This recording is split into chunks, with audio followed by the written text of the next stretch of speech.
So, not too long ago, I was made aware of the 1951 Kurosawa film, The Idiot. And I'm not a fan of Kurosawa as a director. I really could care less about samurai films, nor was I interested in the fact that the full film is considered lost media, but rather because I'm a fan of the Russian novelist Dostoevsky, and I was interested to see how his work had been translated. Kurosawa took the liberties of setting the film in Hokkaido rather than St. Petersburg. But most importantly, I was interested in the character of Takako Nasu, who is Natasha Filiponova in the original novel. It kind of made me wonder if there were any shoujo mangaka that were inspired by this film, because she shows a lot of the archetypes that you see in shoujo works. She's beautiful, cunning, and her manipulative behavior goes in the face of societal expectations. As a teenager, I rarely read anything outside of nonfiction or manga. I assumed that my dyslexia had gotten the better of me and I couldn't read books without pictures. In junior high school, we had the accelerated reading program. I thought I'd knock out all of my points all at once by reading Anna Karenina over the summer. I read the book, I took notes, I made sure I knew who all the characters were and all their relationships, and then when school started back that next year, they had gotten rid of the program. However, I learned I didn't hate reading because it was hard, but rather I just wasn't interested in any of the books that had been presented to me, and I would find myself becoming an insufferable classicist. It's no wonder that one of my favorite manga takes inspiration from Anna Karenina, that being the 1975 Orpheus no Mado, or Das Fenster von Orpheus, or as it's unofficially known in English as The Window of Orpheus. The mangaka Ikeda Riyoko is probably best known for her androgynous characters who cross gender bound. Window of Orpheus is often seen as a secondary work to Rose of Versailles, both being stories of girls who were raised as boys. The character and direction of Window of Orpheus are more mature, with the latter part focusing heavily on revolutionary politics. I knew that Riyoko Ikeda was part of a handful of creatives who, as students in the 60s, were part of the short-lived communist movement in Japan, and Window of Orpheus is a work where that is quite evident. Window of Orpheus first debuted in Margaret magazine, the same as Rose of Versailles. However, within a year of publication, was switched to 17. It was a fairly smooth switch, seeing as Margaret and the Japanese publication of 17 are both owned by Shueisha. Ikeda said that this shift in demographic allowed her to write a more complex protagonist. Listen, I love Oscar and I find her innate sense of justice compelling, along with the conflict of her noble upbringing. But there's something about Julius as a flawed and selfish protagonist that has me coming back to the series. After completing Rose of Versailles in 1973, Ikeda Riyoko went with fellow mangaka Yoko Tadatsu and Toshi Kihara to travel Europe. The three happened to stay in the city of Regensburg, Germany, which became a major inspiration point for The Window of Orpheus. Ikeda was very much inspired by the art and music of the city, Regensburg being famous for its opera and having architecture dating back to when it was a Roman city. Window of Orpheus was a way for Ikeda to reconnect with her love of classic music, a world in which she thought she would have to leave behind. The other mangaka on the trip also had works inspired by Germany. Toshi Kihara, best known for her work Mari to Shingo, is an early entry into the boys' love genre. Ironically, Orpheus was set in an all-boys school, but Ikeda felt the works of her contemporaries Moto Hagio and Keiko Takamiya well covered the romance between young schoolboys. And I don't blame her. The resulting fallout between Hagio and Takamiya over who had created the boys' love genre is kind of infamous. So instead, Ikeda continued on her legacy of gender-defined androgynous characters. As an aside for this video, I will say that Riyoko Ikeda is a member of the 24-year group, alongside with other previously mentioned mangaka Moto Hagio and Keiko Tekamiya. The Year 24 group was given by manga critics at the time the rising number of female mangaka who were writing more experimental works dealing with topics that were previously taboo and some topics that are still taboo to this day. It's interesting that Riyoko Ikeda is primarily associated with this movement in the West. However, she's more debatably placed in the group in Japan. Instead, some critics placing her with the popular novel style of manga. While I would say that's a more fitting description of her later works, when it comes to Orpheus, it really fits in with that Year 24 group. While there's no exact agreement on who is and isn't a part of the Year 24 group, as the name refers to the 24th year of the Showa era, 1949, and most of the women associated with this movement were born from 1947 to 1951. Rather, the term can sometimes be too generously used for any female mangaka publishing in the 1970s. Window of Orpheus was a much more ambitious work than Rose of Versailles. For Rose of Versailles, Ikeda used Stefan Zweig's biography of Marie Antoinette as her main resource. After her trip to Europe, Ikeda realized that she needed to do more research, especially on Christianity. In the time she was researching for Window of Orpheus, she wrote a much shorter manga series based more closely on her own life. That series, being Onisama-e, or Dear Brother, was based off of a university student Ikeda had as a tutor, to which she had asked to be a pen pal by asking him if he would be her big brother. That university student spurred her interest in European history and specifically in Christianity's role in the world wars. Dear Brother was also an exploration into the motivations and interiority of other people, which I feel like is a great strength of Ikeda's work moving forward. Window of Orpheus comprises 18 volumes and is split into multiple parts based off of setting.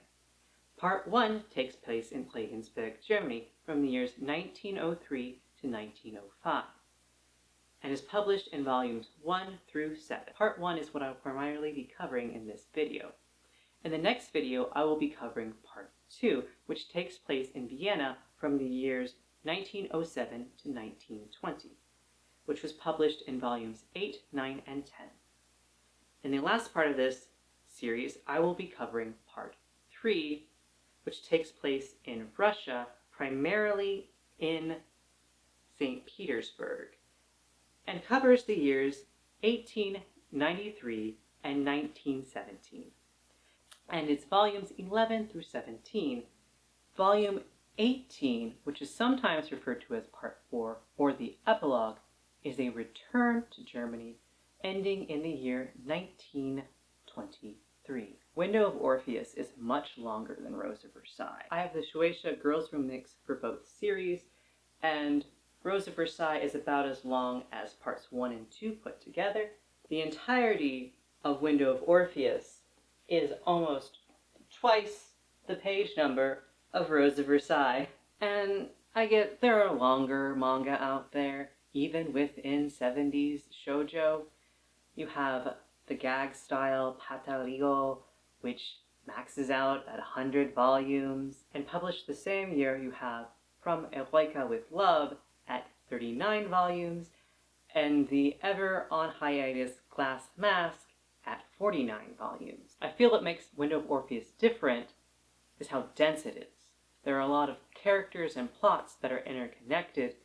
It's almost like reading a German or Russian novel. So why am I interested in this series at all? Despite Window of Orpheus being a longer, more well-researched, and the art is more impressive on a technical level, it's just not as popular as Rose of Versailles. While both works are tragedies surrounding major European revolutions, I want to emphasize the difference that Window of Orpheus is considered an award-winning work, particularly the Manga Excellence Award of 1980 from the Nihon Mangaka Kyokai, or Japanese Cartoonists Association, while Rose of Versailles is considered a best-selling work. One unexpected benefit of Window of Orpheus being less popular is that there are fewer interviews with Ikeda concerning it. This allowed me to look more at just the source material without authorial oversight. Ikeda has been in and out of the public eye for the better half of the century, and there exists a lot of interview material for Rose of Versailles. However, over the years, her answers have been inconsistent. In comparison, Window of Orpheus, while not entirely untouched, definitely is a work that speaks more for itself. When I say the manga is better on a technical level, both Riyoko Ikeda and her assistant Erika Miyamoto really pushed themselves to create fuller images, and Ikeda talks about how the art of Rose of Versailles did not meet her expectations, especially in early chapters. And looking back at those first few chapters, you see a lot of characters that are floating in white voids with not much setting or background work. The set design in Window of Orpheus is impeccable.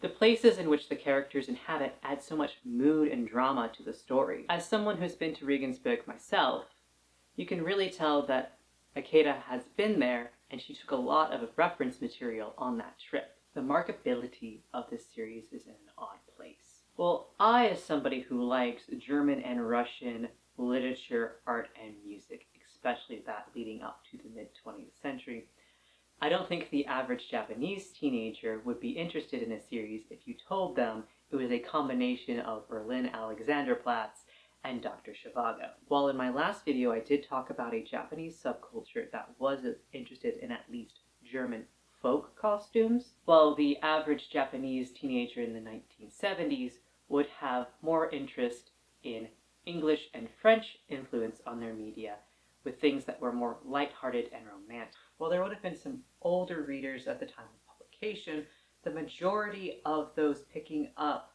Window of Orpheus would have been the same high school students that grew up with Rose of Versailles. One thing I found true about myself, and other fans have also admitted, is that when first introduced to the series as a teenager, there wasn't as much interest, but revisiting the series as an adult found a new renewal.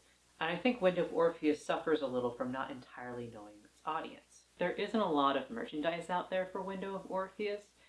I was looking for stuff to dress up my set with, and I really couldn't find much. They released some tie-in goods with Margot and 17 magazine.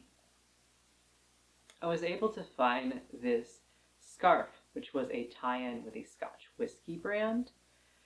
Ironic, because I think vodka is more of Klaus's drink of choice. I'm not complaining about the lack of merchandise.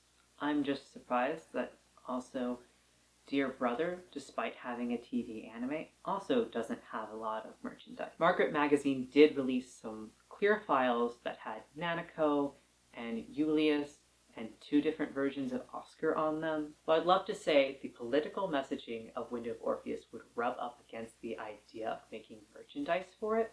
I can't say the same for Dear Brother. I think Rose of Versailles was really able to hit a niche in the market, and now we're seeing a lot of stuff returning back from that 70s nostalgia. So you're probably wondering, how do I even read this series? Well, the current best method is to purchase the Japanese ebooks, who were originally published in 2014. I'm using clips from the Fairbell version because they have a better contrast.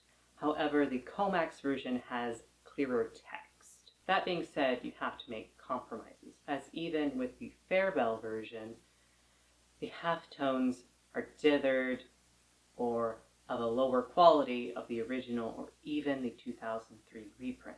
As for other language translations, the Korean version, it was first printed in 2012 with reprintings in 2021. I love the matte black cover as well as the gold and gray scroll work. Unfortunately, my Korean is at a level where I just can't read it yet.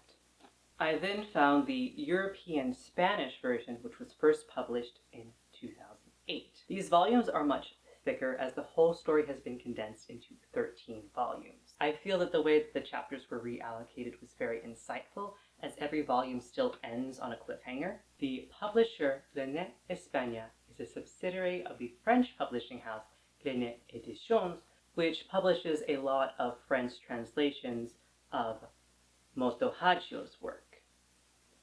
The Spanish subsidiary went under in fall of 2011, so there will not be any more reprints of this edition. There also exists an Italian version I have yet to track down at a reasonable price. At the earliest, it seems to be published in 2004. Because I don't own any of these, I'm going based off of what ISBN I was able to look up and not what is listed on auction sites, as I don't trust somebody who's asking hundreds of dollars for a used paperback manga to be honest about what year it came from. While there isn't a German translation, the special edition 30-year anniversary encyclopedia does have some panels that have been translated into German. I know that fans in Japan and internationally have bought the French version of Rose of Versailles for the novelty of it. I'm sure fans of Wind of Orpheus would jump on a German translation if there was one. I know I would, seeing as German is a language I actually have a degree in. Now, this video is in English, and English is my native language. And as far as English translations go, there isn't even a complete fan translation for Window of Orpheus. There have been a different number of teams working on a fan translation over the years. This project has been going on for so long that in the first volume, the images were flipped because that was the standard at the time. I wish whatever team continues to work on the project the best. Releases of classical shoujo works in European languages tend to be more collector's items. They're high quality, but released in small quantities, so there's a lot of fear of missing out. I know there's a push among shoujo fans to purchase any new releases because we get so few. Other than my Korean volumes, all physical copies of Window of Orpheus I bought used, which means I'm not really contributing back to the company with these purchases. This is more so that if the rights to the digital copies I purchased ever get revoked, I still have physical copies on my bookshelf. I currently live in a country where if we don't get an official release of a manga, it's because the title or genre is viewed as not being profitable. Or worst case scenario, payment processors interfere with what's accessible on websites. Window of Orpheus does bring up censorship in the context of late 19th and early 20th century Europe. At the time it was written, it was a response to the pushback on censoring Marxist and communist works in Japan. As I'm reading this today, Russia is cracking down on publications of queer works, and in China, boys' love authors are specifically being targeted. While Window of Orpheus is not a boys' love manga, it does play along with many of the early tropes. I do feel it to be a work that is somewhat compromised, though. The factors of how much control the publishers had, how much Ikeda chose to self-censor, and how much he chose to yield to fan pressure can never be known, are something that we'll never get a straight answer for. Window of Orpheus is a work that I look at and think, how did it get published less than a decade after the last ANPO student protest? While also knowing that it can be easily dismissed as just a normal heterosexual romance with the Russian Revolution as a mere set dressing. I really can't have much of a discussion over Window of Orpheus without providing context for the actual story. So this video series will primarily function as a synopsis with analysis sprinkled in. Even if you do end up watching this entire video series before reading it, it's still worth rereading for how events are foreshadowed or hinted at in ways that I cannot highlight all of in this video. I used the original Japanese as well as the Spanish translation with help from Dream Addict's synopsis to keep me on track. Dream Addict's synopsis is based off of the Italian translation, but it's the only full English language synopsis I could find.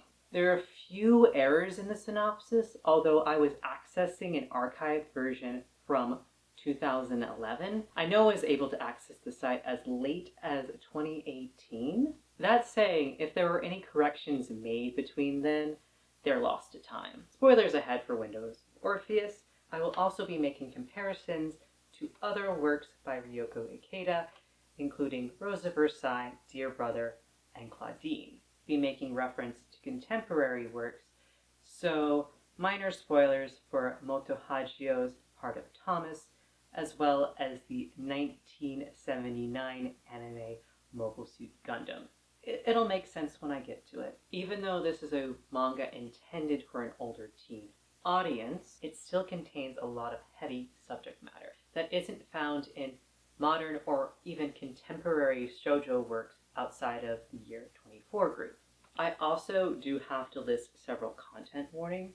There's a lot of violence, murder, and attempted murder, which includes, in no particular order, poisoning, stabbing, drowning, defenestration, arson, being shot at by a gun, being blown up by explosives, stillborn birth, being mauled by dogs, and animal death and dismemberment. Like many other Year 24 group manga, Window of Orpheus also has a lot of taboo relationships in it, going above and beyond just typical queer relationships.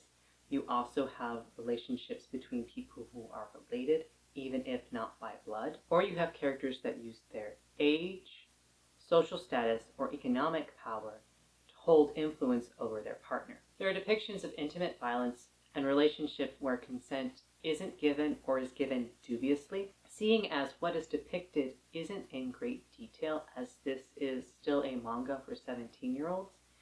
It is still plot relevant and shouldn't be edited out.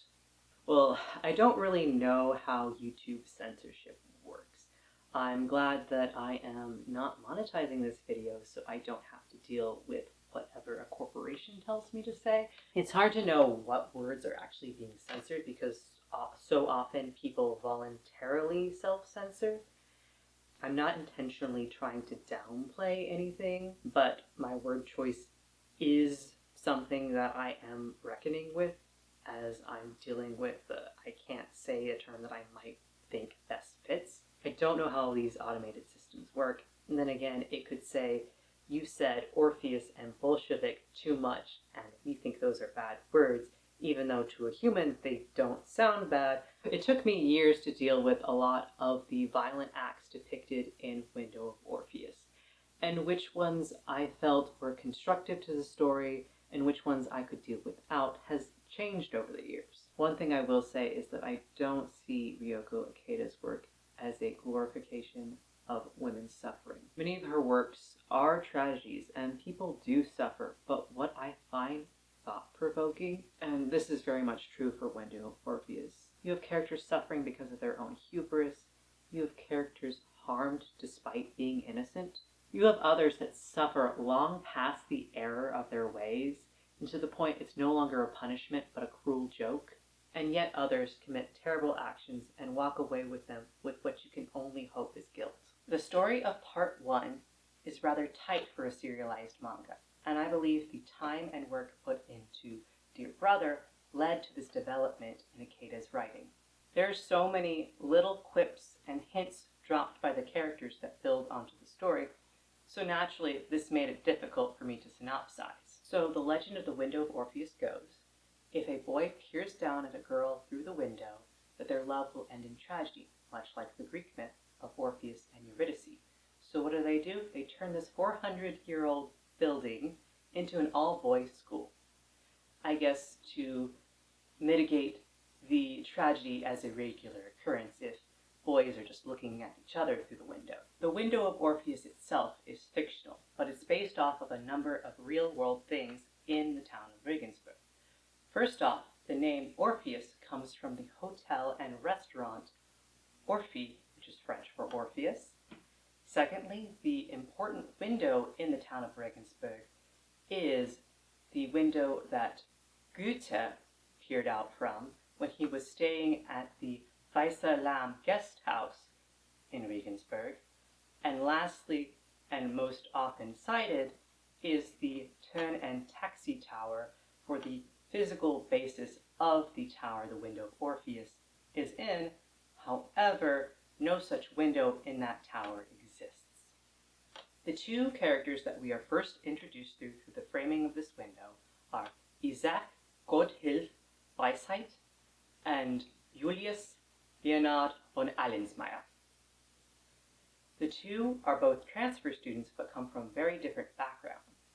Isaac coming on scholarship, and Julius being the heir of the Allensmeyer estate. Julius comments on how unusual Isaac's full name is, meaning God help and wisdom, and Ikeda confirmed that Isaac is named after the biblical figure, as he is portrayed as a character whom others sacrifice themselves for.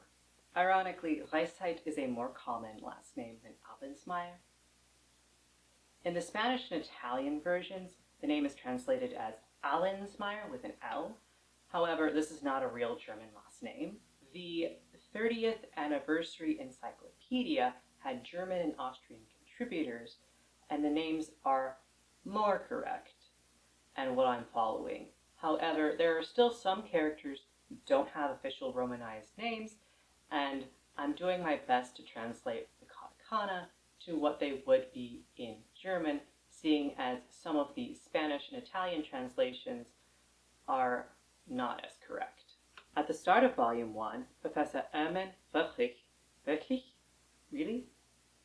The professor warns the boys not to look upon the window of Orpheus, or at least to wait until they're old. When Isaac first looks through the window, he sees Julius and thinks he sees a girl, but then recognizes the school uniform as a fellow student. Then Julius makes a comment on what a beautiful window it would be to jump from, which sets off Julius as both being witty and morose. I actually had forgotten that Julius made this statement, because that's 100% something I would have joked about. We have the same sense of humor. Julius jumps the fence of the Allensmeyer estate only to get attacked by the family's guard dogs. This is where we're introduced to Julius's mother, Renata, and sisters Maria Barbara and Anna Lotte. Maria Barbara, the older, has a dark aura to her, and Anna Lotte, the younger, seems to be more of a trickster when we're first introduced to them. Through the banter between siblings, we learn that Renata is the second wife of Alfred von Allensmeyer, and that Julius has superseded Maria Barbara and Anna Lotte as heirs, being the firstborn son. So in German, the single transfer to a male heir is called Erbe, while the distribution amongst all children is called Willteilung. The latter is more common in Bavaria, but the former is a holdover from Roman law, and Regensburg is a former Roman city, so it does make some sense. So Renata was Herr Allensmeyer's mistress before becoming his second wife. She isn't a very high-class person. Guests scoff at her for doing servant's work, such as caring for her own child or her ill husband. They also mock her for her lack of understanding of high-class society. Julius is rather protective of Renata and does not stand for this, taking charge and forcing the guests out. With Herr Allensmeyer being bedridden, the familiar structure is dissolved.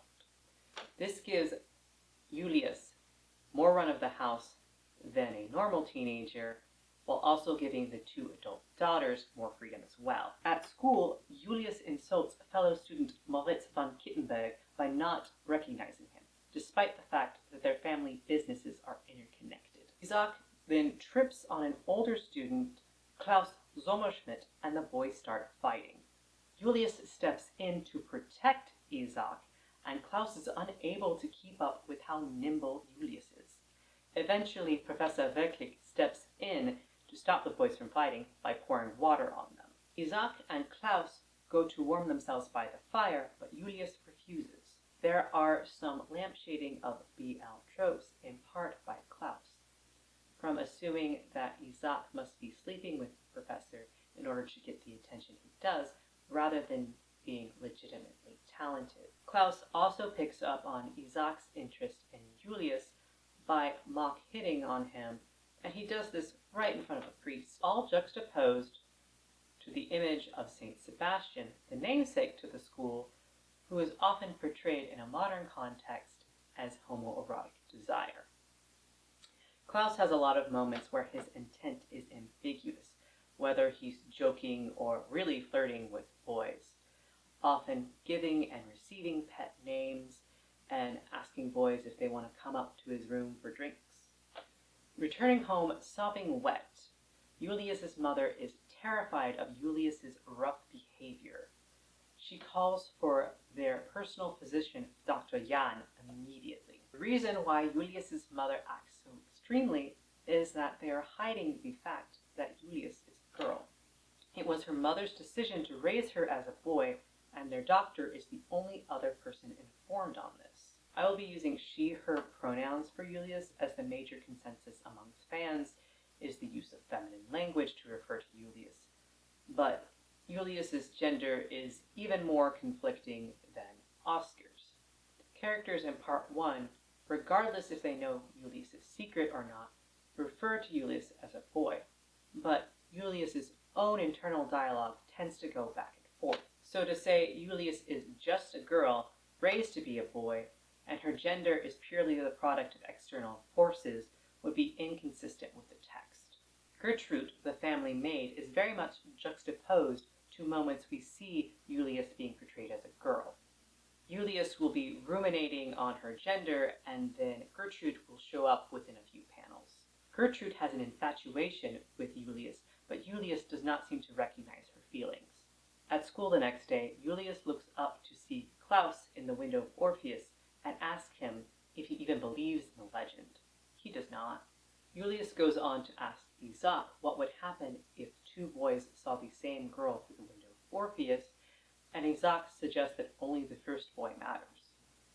Julius contemplates the relationship between her, her mother, her father, and her gender.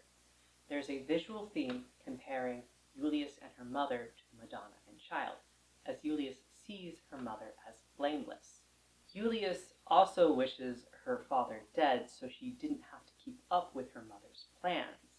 Julius puts her hands around her sickly father's neck, but is unable to strangle him. Gertrude sees this, and Julius, upon becoming aware that Gertrude has seen the attempt on her father's life, has Gertrude assigned as her personal maid.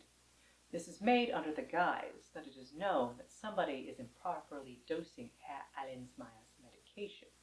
But Gertrude mostly just seems happy that Julius has taken interest in her, even if the young heir threatens her at knife point. Julius witnesses Renata being extorted by Dr. Jan. Maria Barbara, doing the family finances, has already found out about his exorbitant prices and suggests going to another doctor, but Renata refuses lest anyone find out Julius's secret.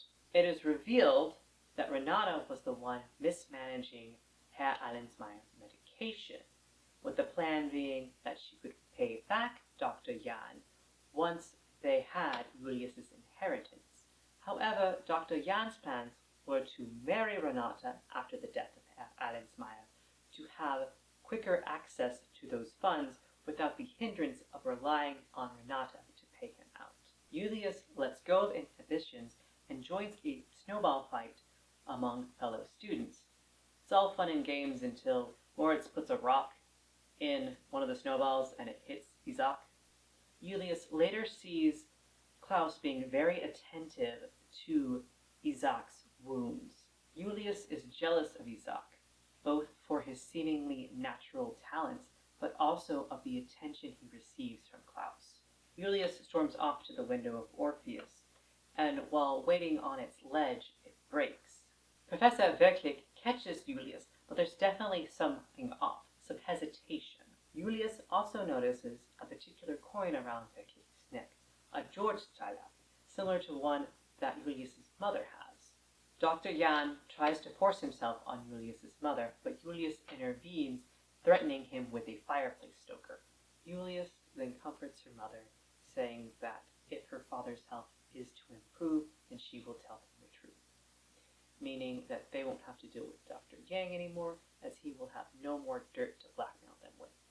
On to Volume 2. Moritz is upset that Isaac is chosen as Klaus's partner for the Christmas concert, when usually he was Klaus's partner. Moritz decides to sabotage Isaac by stealing his sheet music. Isaac overcomes the fact that he doesn't have it all memorized by simply improvising on the night of the concert. Soon after, Klaus leaves for the holidays with Arlauna, who is presumed to be his fiancée. There is an intriguing visual parallel between the girl Julius envisions herself as and Arlauna, even before the two met. Dr. Jan tries to assault Renata again. She protests, claiming that Julius wants to reveal the truth and that he will have no power over them once that is dealt with. But he is not a force to be reasoned with, so Julius protects her mother by stabbing Dr. Jan in the neck with a knife. The wound is fatal. Renata and Julius quickly dispose of all of Dr. Jan's belongings by burning them and then burying his corpse in their garden. This is a major turning point in Julius's character, because after this event, Julius is convinced that it is better to live as a man. Julius will continue to be haunted by this murder for the rest of the series. Under the law at the time in Germany, life without parole was the punishment for murder. In many cases that happened in the early 1900s, it was more common to be punished for perjury or tampering with evidence than murder, as the punishment seemed too steep and jurors were often reluctant to give it.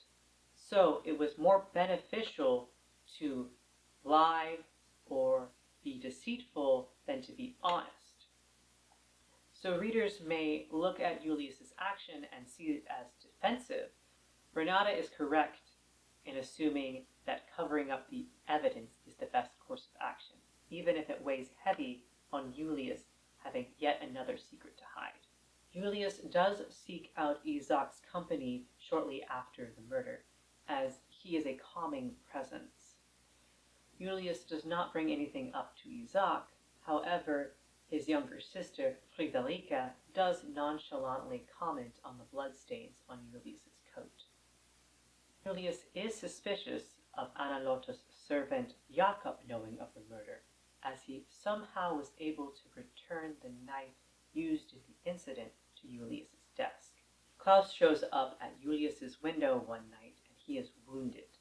Klaus then tells Julius of the myth of Arlauna, red flowers that grow at guillotine sites, and the sighting of such means that you only have 3 days to live. This scares Julius into believing that Klaus might die soon. This version of the myth is not one that I've heard of.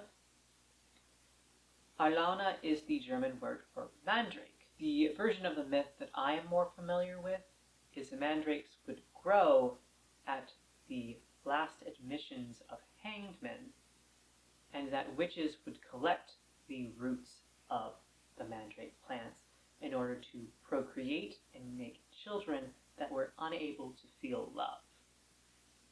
Julius buys a dress for the New Year's party and has Gertrude try it on. Gertrude is disappointed when she finds out the dress is actually for Friederike.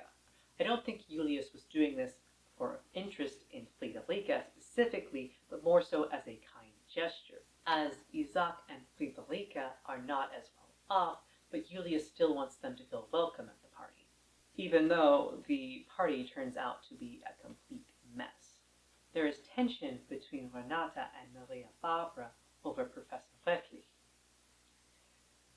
Renata is able to reminisce with Wirklich about how they met at the window of Orpheus, even though he doesn't know that she is married and has a child. Maria Barbara is completely ignored by Wirklich, even though he was her personal music teacher before he became a professor at St. Sebastian, a thing that Julius has prodded her on before. School is back in session and Klaus is noticeably absent. Another upperclassman, David Lassen, takes note of Julius's insistence on Klaus and decides to make his own move. Isaac oversees David kissing Julius. It's funny that Julius's first response to being kissed is, "Oh no, he's found out I'm a girl, I must kill him." But rather, David doesn't know, nor does he care, as he just seems to like beautiful people, regardless of gender. Julius rejects David, but they still have to perform a duet together. Isaac doesn't see the compromise made between these two and continues to be jealous. Moritz despite publicly insulting Friederike, has a crush on her. He seeks out her vegetable cart in the market, and while she's not bothered by him, he definitely is self-conscious on how people will perceive the two of them together. So their relationship continues to be only transactional, with him buying out nearly all of the vegetables in her cart. The St. Sebastian School is performing Der Nibelungen for the carnival, and while these boys do go to a music school, I don't believe they're going to be performing the full Wagner opera. Probably something closer to the modern German translation that I read in high school, and I believe the opera is like several days long. Julius is elected to play Kriemhild, and while Kriemhild is not the only female lead in Der Nibelungen, Kriemhild is considerably more feminine than the other female lead, Brunhild. The association with femininity causes Julius to lash out and cut her hair right in front of the entire class. This confirms that Julius is always carrying a knife. Klaus is tearing down the posters put up on the school on banned books. Julius is curious and finds out that Klaus has been keeping copies of Iskra, a Russian-language newspaper published by Lenin and other revolutionaries in exile, when the rumors were that Klaus was just reading Marx. Klaus seems to have much more of an involvement, political involvement. Marx was only banned in Germany for a short time after an assassination attempt on one of the Kaisers. However, this predates Window of Orpheus. So the decision to ban Marx is purely on the school. There's a point in which rumors of the Russo-Japanese War spread around town, and Julius goes to ask Klaus how he feels about it, thinking that he would have more sympathies with Russia. However, he admits that he thinks Russia will lose the war. This gives us a little insight into Klaus's politics and how Julius doesn't see much above national alliances. Julius then does some more snooping in Klaus's room while he's not there and finds a photo of Arlauna with a man that looks suspiciously like Klaus, but is named Dmitry Mikhailovich. Klaus then admits that he is Russian and that his true name is Alexei Mikhailovich, and the man in the photo was his brother who was engaged to Arlauna before he died. He also admits that, despite all the rumors, he himself is not engaged to Arlauna. This is not the last case of someone's mistaken engagement status. In fact, this will be quite a running theme in Window of Orpheus. Wedding and engagement rings have been in Europe since the Roman Empire. However, in Japan, traditional betrothal gifts were being replaced by rings within Ikeda's lifetime. I can see why she might not have thought of rings being such an important factor in Europe in the 1900s if they were absent during that time in Japan. Now Julius is confronted with somebody living under an assumed identity. Klaus has a Russian name that he doesn't want getting out. Julius has mostly been concerned about keeping her own secrets, but now she has something solid over somebody else. Let's see how long that lasts. Volume 3. After persistently buying out Friederike's vegetable cart on multiple days, Moritz pressures Friederike into joining him to see a performance at the opera house that he is unaware of that Isaac is performing at. This turns into a relationship that Friederike really can't say no to. She doesn't dislike Moritz, but her heart belongs to another. A police investigation is sent to find out what happened to Dr. Yang, and Julius is understandably uncomfortable with being a murder suspect. But, as it turns out, Dr. Yang, whom Renata and Julius already knew wasn't a real practicing physician, may have actually turned out to be a spy for the English. Professor Wirklich is acting more and more off these days. His obsession with Kriemhild stems from Julius's mother. Upon seeing Julius dressed in Kriemhild's costume for Carnival, he cannot separate these two in his mind. It's an easy assumption to make that the Window of Orpheus can often compel those with passion that defies one's own will. During the performance, there is a mishap where one of the props is replaced by a real sword that ends up cutting Julius. After the performance, Julius is taken by somebody who she assumes is Klaus based off the mask and costume. Julius only realizes this is not Klaus shortly before the masked figure tries to stab her. She's able to escape and finds Klaus, who is currently being pursued by Russian agents. Klaus takes note that whoever was tricking Julius chose to impersonate him, as David also had a masked costume. And as far as anyone in the school knows, Julius has been closer to David. Klaus and Julius are then pursued all the way to Valhalla, which is quite the distance. When I went to Regensburg, there was a road to Valhalla, but I took the ferry on the Danube. I could not imagine going all the way there, traversing all those stairs while being chased. The combination of exhaustion, cold, and blood loss from the wounds sustained during the play causes Julius to faint. Klaus then removes Julius's dress in order to do skin-to-skin contact, but discovers Julius is a girl, for reasons he can't fathom why. Arlauna scares off the Russian agents with gunshots, and Julius wakes up not knowing that Klaus has discovered her secret. Maurice's cousin tells Friederike that Isaac is teaching piano to a new girl named Catalina von Brenner. This upsets Friederike, and not just because this new girl is taking away time from her brother. Friederike confides in Gertrude and tells her that she's not interested in Julius, to Gertrude's relief.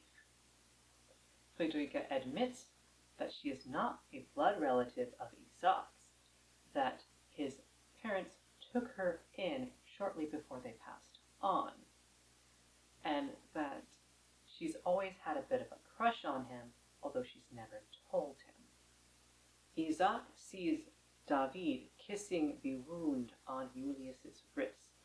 Klaus quickly shuffles Isaac off, assuming that David already knows.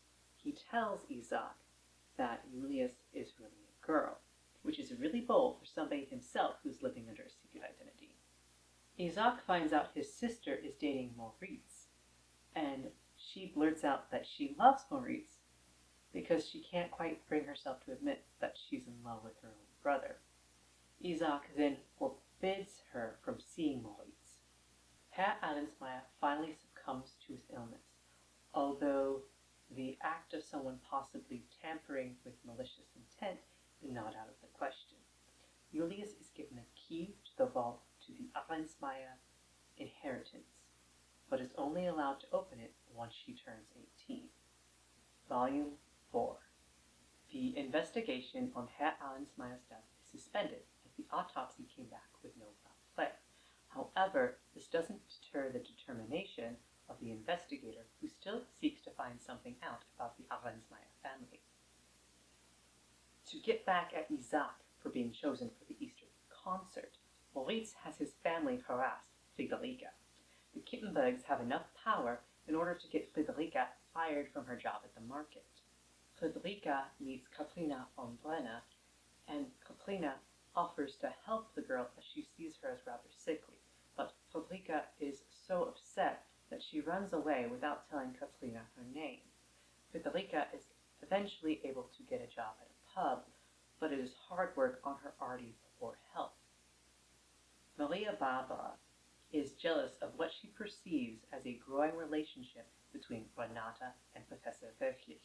Maria Barbara then goes to confront Renata with a shotgun, and Julius has to step in to prevent yet another death in the family. Renata then clarifies that her relationship to Wirklich is merely an event in passing, and she gives her stepdaughter the George Staller coin necklace as a symbol of forgiveness. Maria Barbara then receives an invitation to the Easter concert from Professor Wirklich, although his intentions may seem a bit nefarious, as Julius has pointed out that he has tried to murder before. Julius was able to recognize the hands of the knife-wielding masked figure from the carnival as Wirklich's own hands. Later it is confirmed through internal monologue that Wirklich does seek to eliminate the Arnsmeyer family, although he is conflicted as his role as Julius's teacher and also for his love for Renata.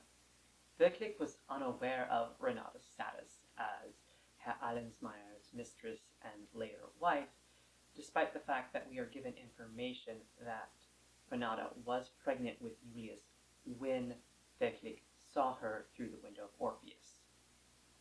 Which leaves up the question, do eternal love curses start at conception?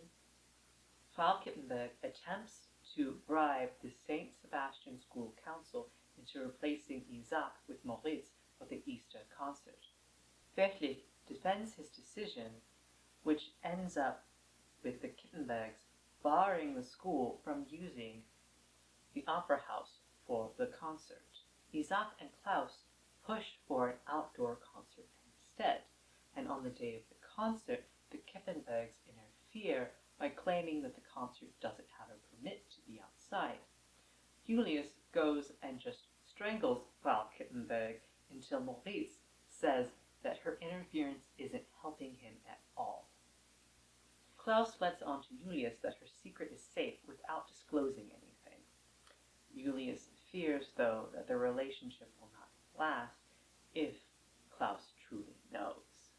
This can either be read as Julius seeing that being perceived as female will take their homosocial friendship and make it romantic, or that their relationship is homoromantic and Klaus is just not as capable of giving the same type of love to a woman.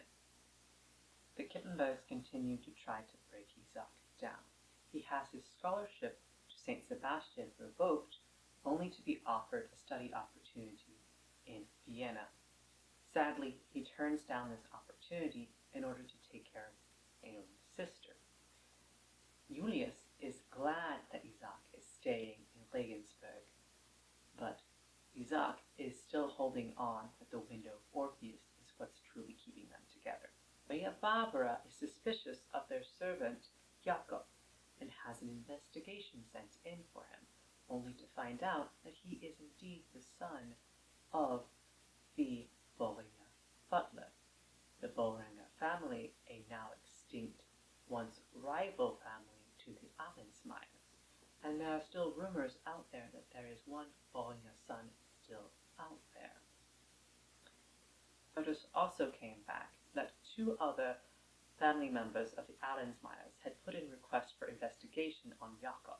Julius comes forward saying that Jakob hasn't been trustworthy for some time now. Wirklich finds that Maria Barbara has dropped her coin necklace, the Georgsthaler that had once belonged to Renata. He recognizes it immediately, but then goes back to the Allensmeyers estate to return it to Maria Barbara. While there, he is seduced by Anna Lotte.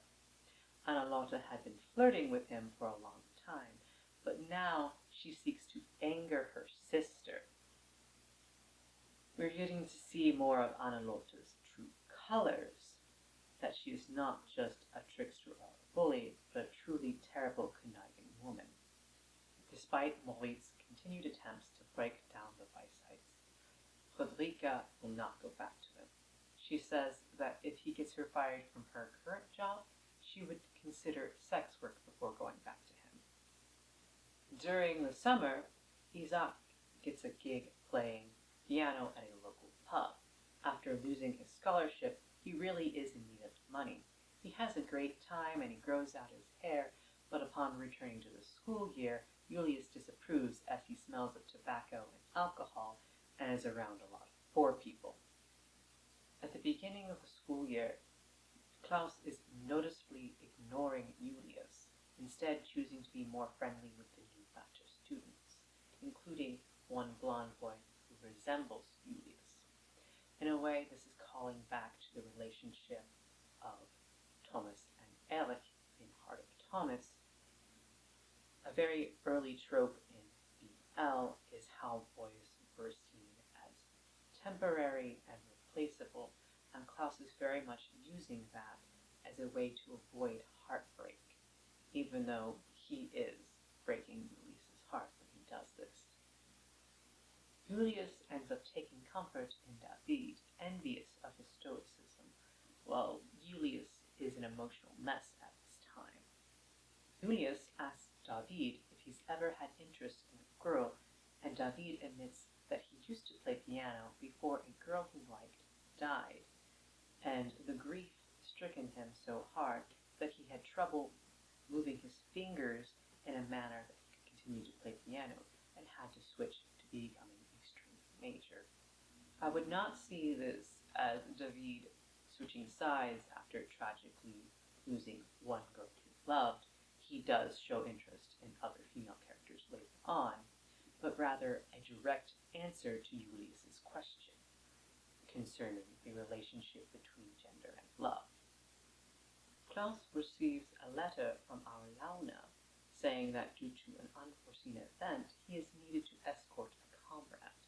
Klaus leaves only telling David, which upsets Julius because he finds out that Klaus is gone when the replacement boy comes looking and saying he hasn't seen him in a few days.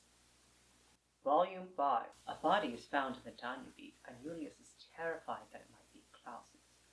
As it turns out, it was the comrade Klaus was meant to escort. He was given leading information that put him in more danger. Klaus, no longer feeling safe in Regensburg, puts in his letter to withdraw from St. Sebastian. Julius finds out from David that Klaus is leaving for Munich, right away. And so Julius misses the train and ends up stealing a horse in order to run beside the train. Klaus notices on the train that the very same Russian agents that were following him only months earlier are now on that train. When Julius's horse collapses, Klaus decides to make his exit. He leaves his brother's Stradivarius violin on the train, knowing it will come back to him someday, and then jumps from the train. I thought at this moment, wow, these two idiots really do deserve each other. Klaus and Julius meet in an open field and they kiss for the first time, with Klaus fully knowing Julius's secret that she's a girl, and Julius uncertain if he actually does. Katrina wants to marry Isaac so that she can financially support him and his sister. Isaac declines the proposal as he sees it as an act of charity and not legitimate love. Katrina isn't so hurt because she stays around in order to help Friederike in her illness. While in Munich, Julius finds out that Ariana and her family had been living in the former estate of the Bohringers, the family that was executed during the Prussian annexation of Bavaria. Julius wants to join Klaus in Russia, but he says it's not safe for a woman there, which Julius immediately claps back with the fact that Arlauna had been helping him the entire time. Things are complicated. Julius wants to give up everything in order to show devotion, but Klaus's reciprocation isn't equal in measure. His work for the revolutionary cause comes before anything else, and I don't think either party knows how to honestly communicate what each one is holding back in this situation. Klaus is sort of leading Julius on with the attention he gives, knowing full well he cannot commit to a relationship, while Julius has gender problems that are above and beyond what she's letting on. While it is a bit of a relief that Julius doesn't have to keep a secret around Klaus anymore, Julius is also validated in the fact that Klaus is treating her lesser, even if Klaus sees his own actions as protecting her.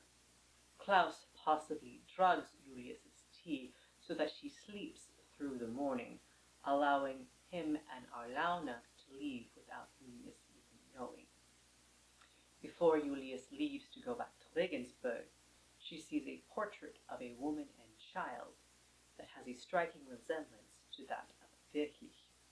Julius takes some mimosa flowers from the estate to possibly test Wirklich to see if he is indeed that son that escaped the Bohringer execution, along with the butler's son Lotta is seen with a man named Joachim, and Jakob is sent to find out more information on that man.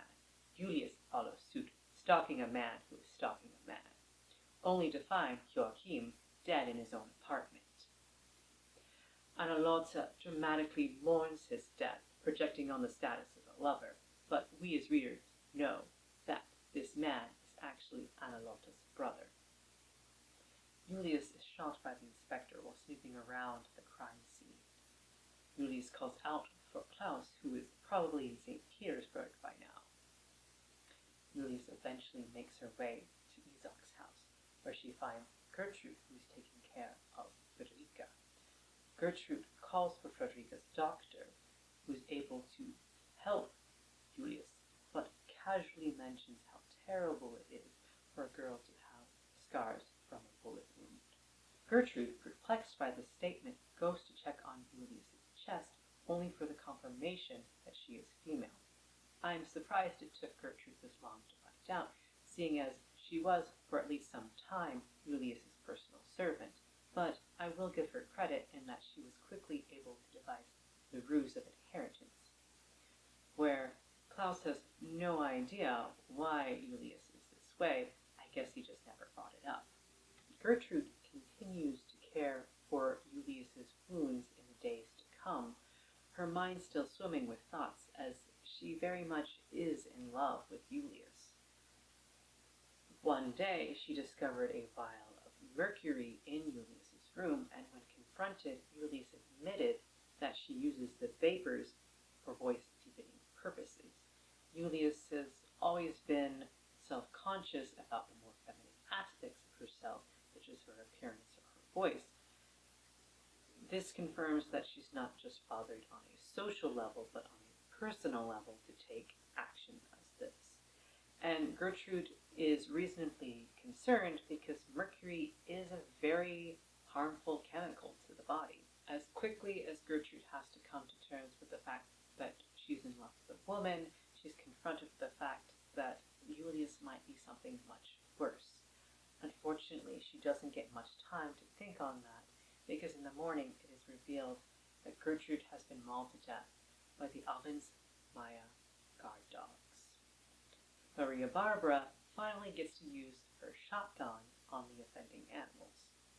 Julius blames herself for Gertrude's death, seeing it as a possible suicide, that Gertrude was unable to accept that she loved someone with Julius's condition. Although, from a reader's perspective, we know that there was some meddling involved, and somebody was trying to dispose of Gertrude's body, as she had been found prying around the estate last night. We get this really solemn moment of Julius carrying Gertrude and seeing that the body had been tampered with by human hands.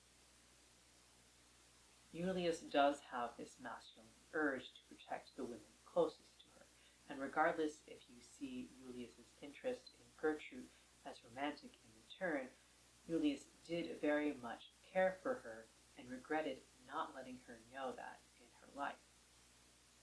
The way Julius attempts to be a man by emotionally distancing herself is her downfall. Isaac is spending more time at the pub and less time on schoolwork. As a result, Wirklich chooses not to pick him for the Christmas recital this year. Katrina sees Isaac at the pub with this new girl, Roberta, who is terribly drunk, and Isaac ends up taking her home instead. Renata finds the diary of her late husband, with the pages for 1881 and 1882 ripped out. These years would correspond about the time in which Lotta was born. Renata, distracted by seeing Wirklich out the window, is victim to an unknown arsonist who lights the Maya library on fire while she is in there. Julius rushes in trying to save her mother, but is unable to, and in the end it is Isaac who is able to jump into the burning building and save Renata. Julius feels powerless in this situation. situation, unable to save yet another woman in her life. Volume 6. Julius believes Wirklich to be Ernst von Bohringer, the long-lost son of the Bohringer family that disappeared in 1874. Through further research, it is brought to light that Julius's father is responsible for the actions that led to the Bohringer's demise. Wirklich invites Renata to the window of Orpheus, despite the fact that the tower is off limits as it hasn't been repaired since Julius took a fall. Renata is pushed out the window by Wirklich, and at the last moment he realizes what he has done and reaches out and takes her hand, and the couple plummet together, both dying upon impact. When word gets back to the Allensmeyer, Maria Barbara is heartbroken. Julius once again feels alienated as she was unable to keep the one woman she had spent utmost attention to, her own mother, safe. Anna-Lotte is unaffected by these deaths, where Julius and Maria Barbara are brought closer as siblings. Anna-Lotte seems colder, more detached, and self-absorbed. Klaus' Stradivarius makes its way back to Regensburg, and David gives it to Julius as a kind gesture, although I don't think it makes her any happier, because now she's crying over her dead mother and lost boyfriend. Roberta, frustrated dealing with her drunkard of a father selling her out for sex work, runs out into the street and is hit by Moritz von Kittenberg's carriage. Bettina, Moritz's fiancée, then comes out to help her and escorts her back to the Weisheit estate upon request.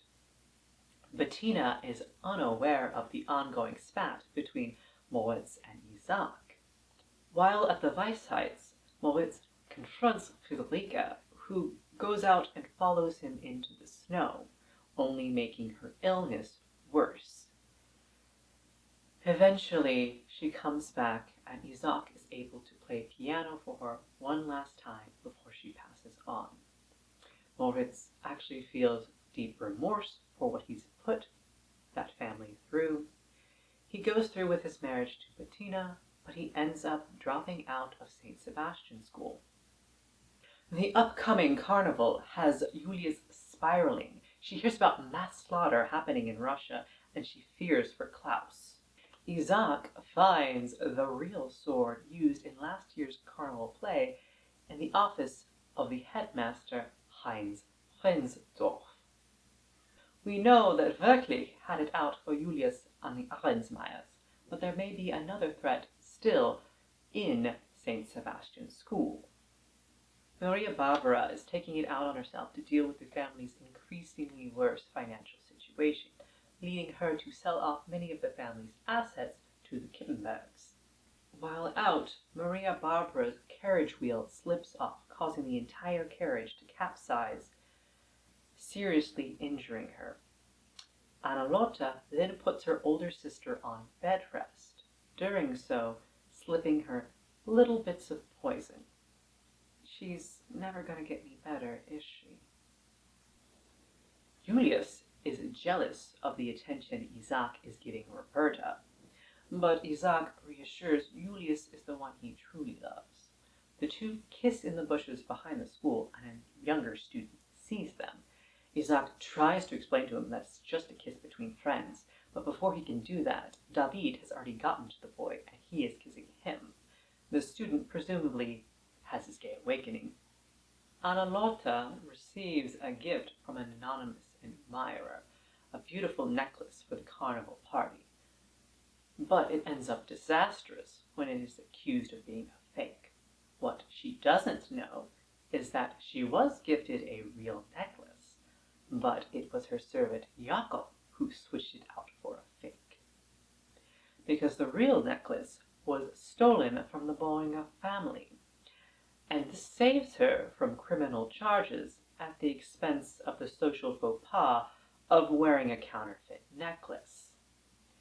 It's not as exciting as the Marie Antoinette necklace scandal, but few things are. Volume 7 is the end of Part 1, and it is a wild finale. It's the culmination of all those little hints that have been dropped thus far. Following suspicions of Headmaster Feinsdorf, Julius finds that he has a locket with the photo of the Bollinger woman in it.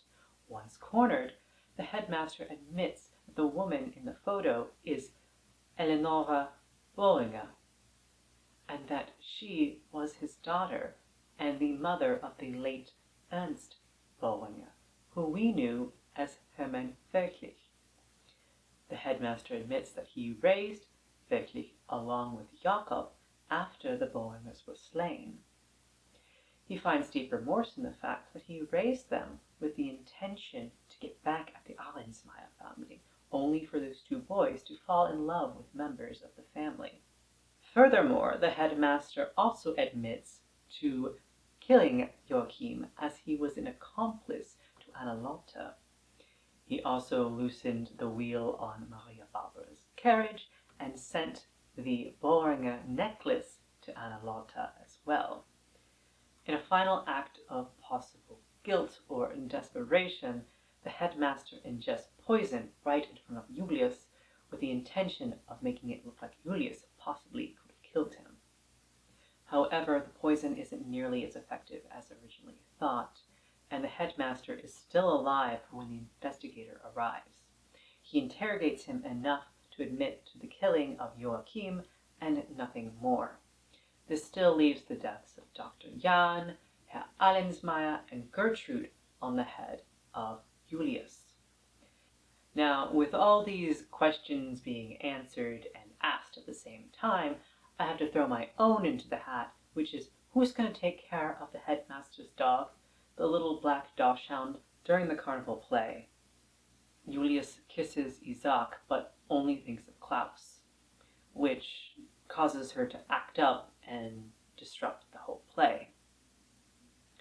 Julius then contemplates whether she's really meant to stay here at St. Sebastian, and instead of going to Mass, she finds David crying to himself.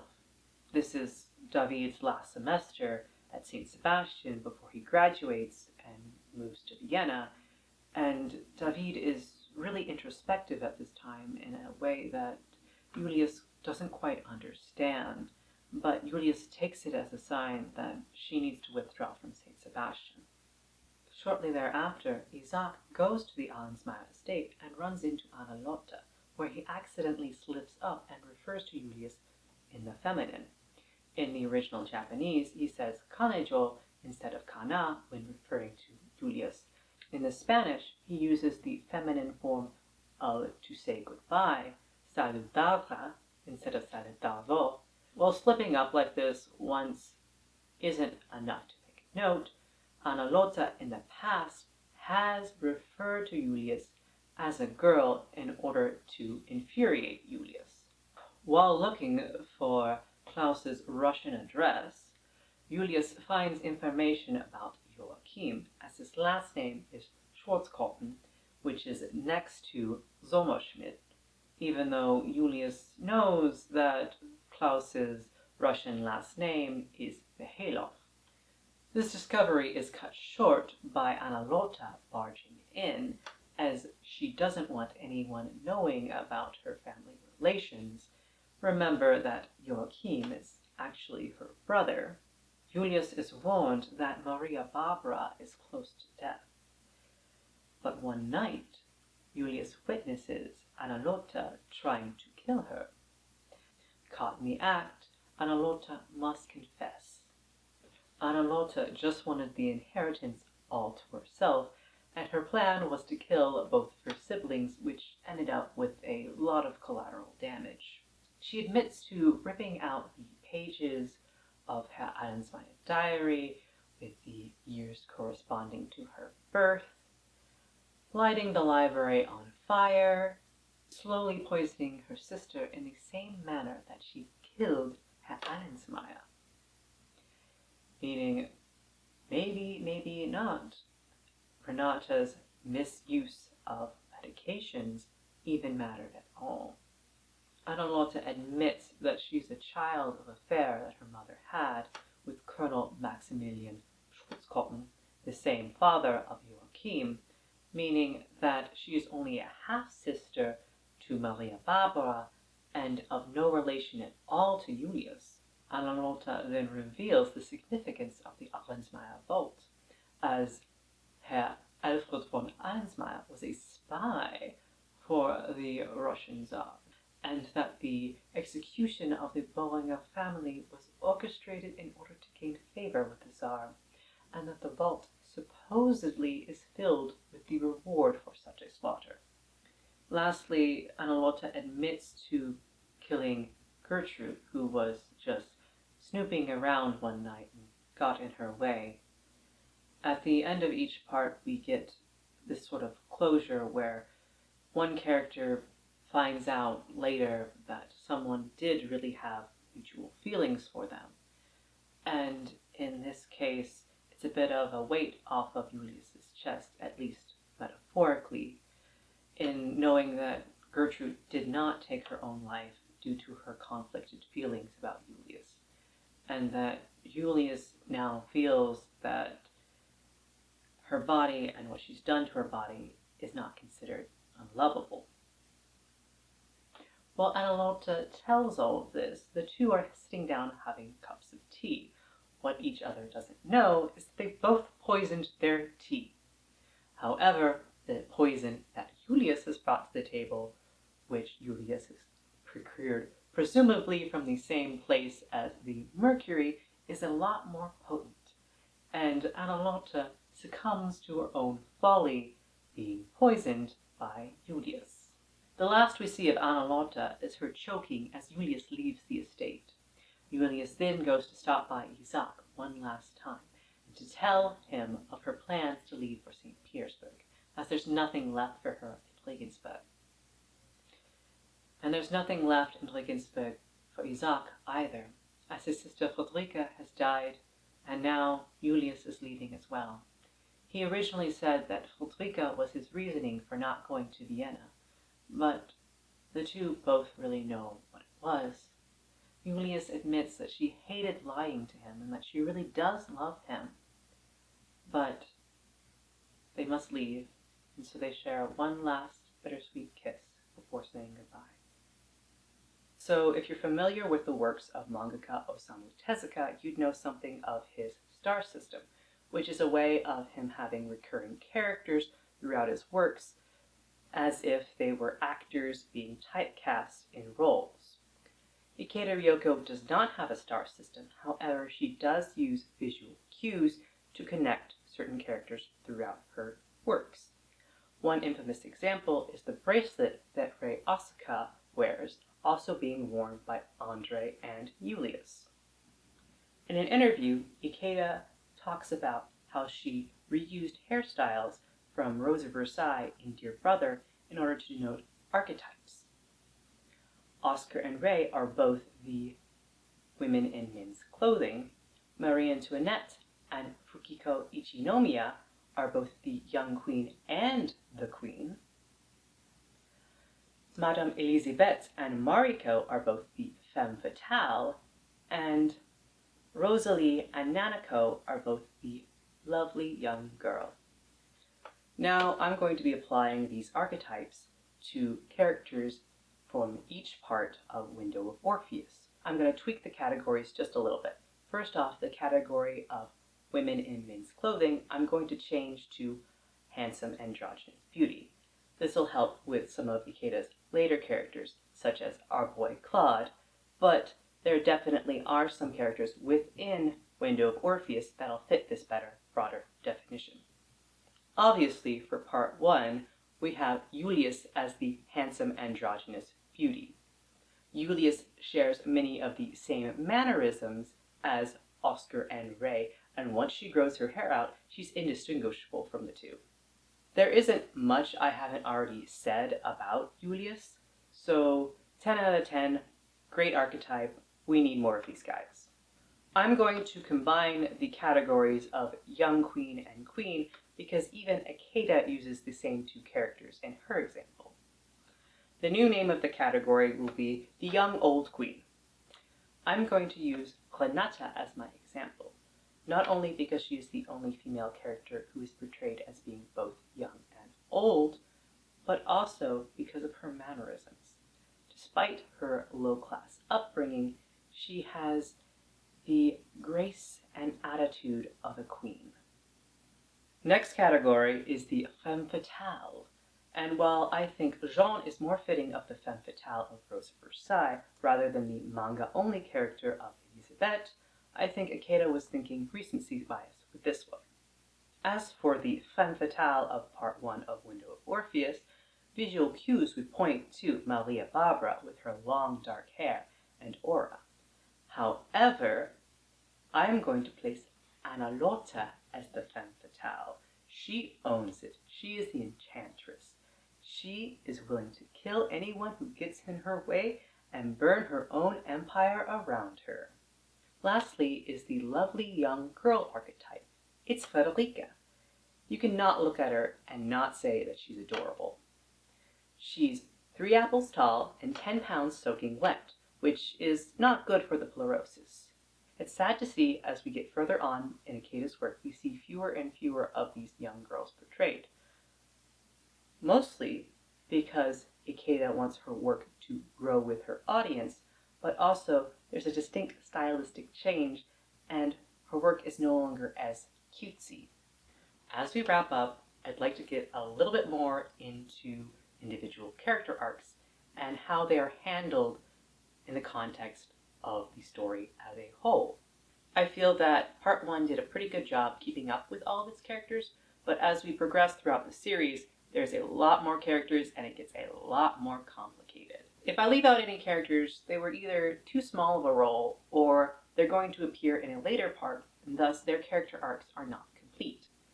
These readings are going to be less based off of textual information and more my own subjective opinion. I feel that if you watch me thus far, you must think I have something good to say. Starting off with smaller roles, we have Dr. Jan. He mostly exists as a foil to Julius and her mother. He has no redeeming qualities, and I don't think we're meant to feel bad for his death, but rather we're supposed to focus on how the murder affected Julius. This puts the importance on the act of murder rather than the victim. We're not left to quander whether Dr. Jan deserved to die or not, but rather how much the murder affected Julius's psyche. Alfred von Allensmeyer is a character who's mostly defined by the actions of others, whether it be how his wife and daughters are taking care of him or disregarding him. We know he had a life before he became bedridden, but we aren't given any flashbacks. We aren't given any details on how he disposed of the Bollinger family. And I think that's for good reason. This is a manga for 17-year-olds after all. The series manages to touch on the fact that the Allensmeyer's wealth is made through the exploitation of others.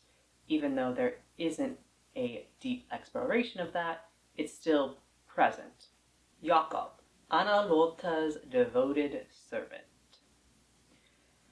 Jakob is a conflicted character because he wants to follow through on Anna Lotta's plans when it pleases her. However, his connection to the Bollinger family makes the destruction of the Allensmeyer top priority, and Jakob is never fully able to commit to his plans. I wonder if Jakob was ever made aware that Anna Lotta is not full Allensmeyer by blood, but who knows?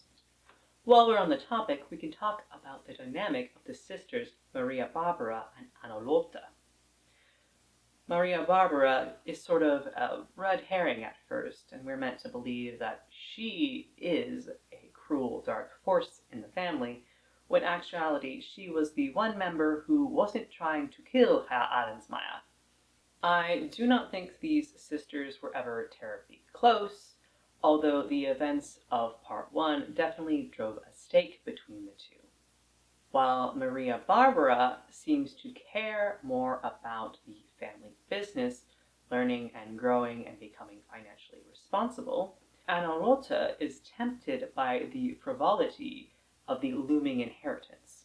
I've already talked about Gertrude and her unrequited love for Julius, dealing with the conflict of Julius's own self-identity.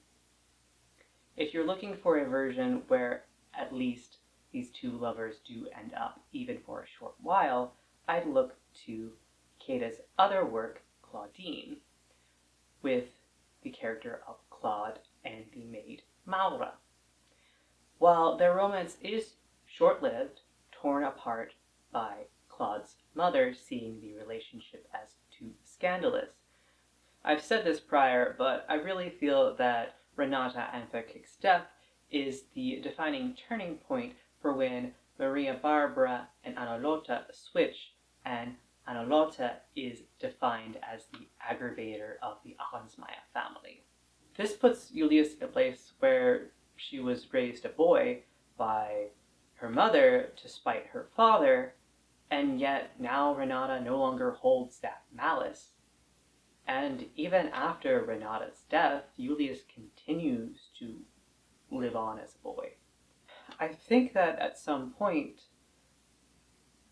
Renata realized that Julius was content being a boy. And while Julius never vocalizes this, the two never have a conversation, Renata is the kind of person who would not wish harm upon her own child. She seems very concerned for the well-being of others, as Julius seems for her. And while there's a bit of, Julius keeping up face for her own mother, there's also, what happens once she's gone? It's just become the mode that Julius is used to operating on. Now, Professor Erman Wirklich is an even more conflicted character than Jakob, being the only remaining member of the Bollinger bloodline, but also having interest in at least two Arnsmeyer family members. Knowing that Part 1 ended in winter of 1977 and production on Mobile Suit Gundam started in 1978, now I can't help but see that a son of an extinct noble bloodline living under an assumed identity bent on exterminating the family that killed his family in a political assassination might have had some effect on Mobile Suit Gundam. However, Wirklich is a little bit more hesitant than Shah Aznavour. His interest in Renata and Maria Barbara, as well as his duties as instructor at St. Sebastian School, all rub up against his plans for murder. In scenes where Wirklich is dealing with his job, he seems very motivated and he wants the boys of St. Sebastian School to thrive. And that's where the interest in him comes out. It seems that after his death, Ikeda was scrambling to find another character to replace him, as the series thrives on the mystery of who is plotting against whom, and the headmaster, Heinz Pensdorf, seemed to be the easiest replacement. If the real sword had not been brought up again, I would have just assumed that it was the work of Wirklich. The headmaster mostly exists in order to explain the Bollinger family to Julius. And I get it, the villain monologue is much cooler than the paper research that a lot of the characters have been doing in order to reveal secrets. But the fact that the headmaster wasn't hinted at, unlike other characters, is a bit of a letdown. It's a low point in an otherwise great story. I have to backtrack a little bit to talk about Friederike, as her death comes soon after that of Renata and Wirklich. She has some good exchanges with other female characters, Gertrude and Catalina, although they're both framed starting out with jealousy. Friederike's character is plagued with negative interactions. Even her own brother Isaac is rather controlling of her. In her relationship with Moritz, she exists as the one thing he can't get. Moritz is used to using his family business connections to get whatever he wants, and Friederike is the one thing that doesn't yield to his command. In a way, this does contribute to her own death. Friederike doesn't hate Moritz, but she can't love someone who forces their love upon her.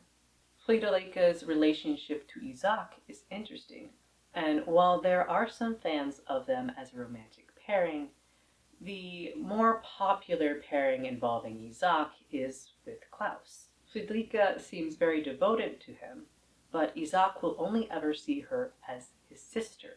Isaac does appreciate their relationship, as it does place him in the position of provider. Isaac's biggest problem, he fails to do that with Friederike. She runs out on him and dies. Isaac is Ikeda's self-insert. She's confirmed this in interviews, that he exists to exemplify her interest in music, but also to delve into her own insecurities.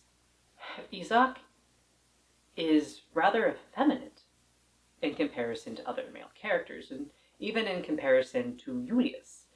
Early on, Isaac is depicted as having a more slender jawline and being shorter than Julius. But as he matures into a man and Julius doesn't, there's some jealousy, and not just on a physical level.